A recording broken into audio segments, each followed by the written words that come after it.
Most people think Aquinas' argument against infinite regress is about the universe can't go back forever. They're wrong, and that mistake keeps both sides talking past each other. Welcome back, everyone. Today I want to talk about one of the most misunderstood points of contention in theist and atheist debates, especially in the lay sphere. What's interesting is that this is an example of the two sides talking past each other. In my studies, most philosophers agree that you can't have what's called a vicious infinite regress, as in an infinite regress when it relates to ontological grounding. The reason for the term is the very confusion that I'm addressing. As people read infinite regress, they often misunderstood the term, so philosophy, in hoping to make it clear, started calling it a vicious infinite regress. Yet the layperson continues to use infinite regress, especially due to the popularity of Aquinas' arguments. Because of this, I will be using the term infinite regress, but I will be meaning what modern philosophers mean as a vicious infinite regress. And what we will be exploring today is first, what an infinite regress is and what it is not, how Aquinas used it, and what it means for the God conversation. So, what is an infinite regress? An infinite regress is not an infinite series of events. Aristotle, one of the first to posit how and why you can't have an infinite regress, also argued for and posited for an eternally existing universe with an infinite past. Even Aquinas argued that it was impossible to demonstrate against an eternal existing universe with an infinite past, as he believed that the universe having a beginning is an article of faith.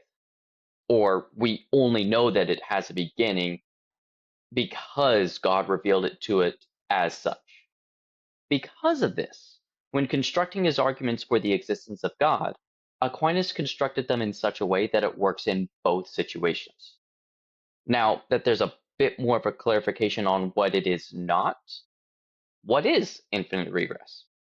It has to do with not cause and effect relations per se, but ontological priority or grounding. For example, in mathematics, we have axioms, something that is true or accepted as true that is not able to be proven. And Gödel's incompleteness theorem, as an example, he showed that there are unprovably true statements in math that we know are true, even if it can't be proven within the system. That is similar to what I'm talking about for a kind of grounding. Otherwise, you would have a statement, then another statement proving that, and then another proving that, and so on ad infinitum. But if you are constantly proving each statement, then you never end up proving the original statement. That's the vicious regress. Now notice this is not about a causal chain. Like I said, it's more about an ontological grounding. Just like how a circular argument is fallacious because A leads to B, which leads to C, which leads back to A, and you never end up actually proving anything or being able to arrive at the truth value of any of the statement, even though each one leads to the next, it's similar for an infinite regress. I like to describe it as a circular argument laid flat. I mean, think of it. So you have a circular argument, A to B to C to A again.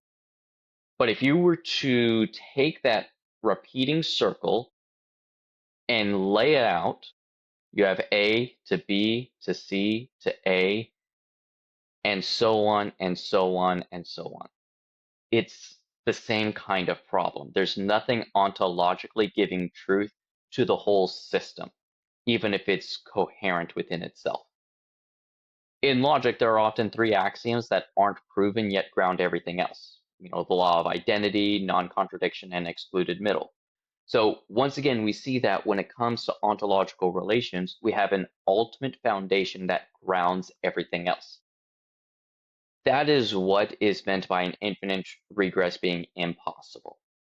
So what did Aquinas mean when he was using his 5 ways to argue for God? Well, first, this was meant to be a summary of good arguments that his students might have already been aware of and was more of a way to help start defining the nature of God for the rest of the book, as opposed to proving his existence for non-believers. But when he says, and since an infinite regress is impossible, he's not talking about a temporal one or a causal chain in the sense of an infinite past, but he's using it in that ontological sense. Here's an easy example from his arguments. If you have a composite thing, aka something made of parts, each of those parts are ontologically prior to the composite. As in, if they didn't exist, then the composite couldn't exist. Now, each of those parts could be another composite, which means that those parts are ontologically prior. Eventually, we get to a part that is simple, as in it can't be further divided. Again, kind of like that axiom in math where you can't prove it within that system. So what does this mean for the conversation? It's not an immediate victory for the theist, as many atheists hold to a grounding aspect of the universe or in reality. As an example, my friend allegedly Ian holds to mathematical objects being that grounding aspect of all reality, and they also believe in an infinite, eternal universe. The next question becomes, what enables something to be a grounding for all of reality? Many theists, drawing from Aquinas, move quickly to therefore God, but Aquinas himself was a lot more careful, especially when talking with non-believers. He knew that all that has been shown at this point in time is the need for an ultimate grounding, something that everything else comes from.